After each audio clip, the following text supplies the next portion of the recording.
अस्सलाम वालेकुम व्यूवर्स, आप देख रहे हैं इस्लामिक स्टोरीज़ और मुझे कहा जाता है आरजे शिराज। आज की स्टोरी शुरू करने से पहले आपको बताता चलूं कि अगर अभी तक आपने हमारा चैनल सब्सक्राइब नहीं किया तो इसको सब्सक्राइब कर लीजिए और साथ बने बेल आइकॉन को भी दबाना ना भूलें ताकि आने वाली हर अपडेट आप तक बआसानी पहुंच सके। दोस्तों, आज की कहानी शुरू करते हैं। एक दफ़ा का जिक्र है कि मदीना मुनव्वरा के गिरदोनवाह में एक डेरे पर एक औरत फौत हो गई। जब दूसरी औरत को इस मैयत को गुस्ल देने के लिए बुलाया गया तो जो गुस्ल दे रही थी, जब इसका हाथ मरी हुई औरत की रान पर पहुंचा तो वो दूसरी औरतों को मुखातिब करके कहने लगी, मेरी बहनों, ये औरत जो आज मर गई है, इस औरत के तो फलां आदमी के साथ ख़राब ताल्लुकात थे। बस गुस्ल देने वाली औरत का इतना कहना था कि अल्लाह ताला की जानिब से गिरफ्त आ गई और इस औरत का हाथ उस मुर्दा औरत के रान के साथ चिमट गया। अब वो जितना ज़ोर लगाती है मगर हाथ जुदा होने को नहीं आता। इतनी देर में मैयत के वर्सा कहने लगे कि बीबी जल्दी करो, हमने मैयत को दफनाना है और ऊपर से शाम होने को आई है। लेकिन वो औरत कहने लगी कि मैं तो इतनी कोशिश कर रही हूँ कि मेरा हाथ अलग हो जाए, लेकिन आपका मुर्दा मुझे नहीं छोड़ रहा।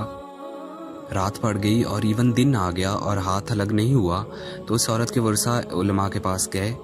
एक मौलवी से पूछते हैं कि मौलवी साहब, एक औरत दूसरी औरत को गुस्ल दे रही थी तो उसका हाथ उस मैयत की रान के साथ चिमट गया, तो अब क्या किया जाए? तो वो मौलवी फतवा देता है कि छुरी से इस औरत का हाथ काट दो। गुस्ल देने वाली औरत के वर्सा कहने लगे, हम तो अपनी औरत को माजूर नहीं करवाना चाहते, हम तो उसका हाथ नहीं काटने देंगे। उन्होंने कहा कि चलो फलां मौलवी के पास चलते हैं। इससे पूछा तो वो कहने लगे कि छुरी लेकर मरी हुई औरत का गोश्त काट दिया जाए। मगर मुर्दा औरत के वर्सा ने कहा कि हम अपना मुर्दा ख़राब नहीं करना चाहते। 3 दिन और 3 रात इसी तरह गुजर गए। गर्मी और धूप होने की वजह से मुर्दे में बदबू पैदा होने लगी। गिरदोनवाह के कई देहात तक ये खबर पहुंच गई। उन्होंने सोचा कि मसला यहाँ हल नहीं हो सकता, चलो मदीना मुनव्वरा चलते हैं। वहाँ पर हज़रत इमाम मालिक रहमतुल्लाह अलैह मौजूद हैं, तो क्यों ना उनसे मशवरा लिया जाए। वो हज़रत इमाम मालिक रहमतुल्लाह अलैह की खिदमत में हाजिर होकर कहने लगे कि एक औरत मरी पड़ी थी, जब दूसरी औरत उसे गुस्ल दे रही थी तो उसका हाथ उस मुर्दा औरत की रान के साथ चिमट गया है और छूटता ही नहीं, हत्ता कि 3 दिन हो गए, तो क्या फतवा है? इमाम मालिक रहमतुल्लाह अलैह ने फरमाया, मुझे वहाँ ले चलो। वहाँ पहुँचे और चादर की आड़ में पर्दे के अंदर खड़े होकर गुस्ल देने वाली औरत से पूछा, बीबी, जब तेरा हाथ चिमटा तो तूने कोई बात जुबान से तो नहीं कही थी? वो कहने लगी, मैंने इतना कहा था कि ये औरत जो मरी है इसके फलां मर्द के साथ नाजायज़ ताल्लुकात थे। हज़रत इमाम मालिक रहमतुल्लाह अलैह ने फरमाया, ये जो तूने तोहमत लगाई है, क्या इसके 4 चश्मदीद गवाह तेरे पास मौजूद हैं? कहने लगी, नहीं। फिर फरमाया, क्या इस औरत ने खुद तेरे सामने इस बारे में इकरार जुर्म किया था? कहने लगी, नहीं। फरमाया, तो फिर तूने तोहमत क्यों लगाई?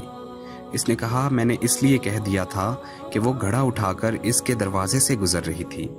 ये सुनकर इमाम मालिक रहमतुल्लाह अलैह ने वहीं खड़े होकर पूरे कुरान में नज़र दौड़ाई और फिर फरमाने लगे, कुरान पाक में आता है, जो औरतों पर नाजायज़ तोहमतें लगा देते हैं और फिर इनके पास 4 गवाह नहीं होते तो उनकी सज़ा है कि उनको 80 कोड़े मारे जाएं। तूने एक मुर्दा औरत पर तोहमत लगाई, तेरे पास कोई गवाह नहीं था। मैं वक्त का काज़ी उल क़ज़ा हुक्म करता हूँ, जला दो, इसे कोड़े मारना शुरू करो। जलादों ने इसे मारना शुरू कर दिया। वो कोड़े मारे जा रहे थे। 70 कोड़े मारे गए मगर हाथ यूं ही चिमटा रहा। 75 कोड़े मारे गए मगर फिर भी हाथ वैसे का वैसा ही चिमटा रहा।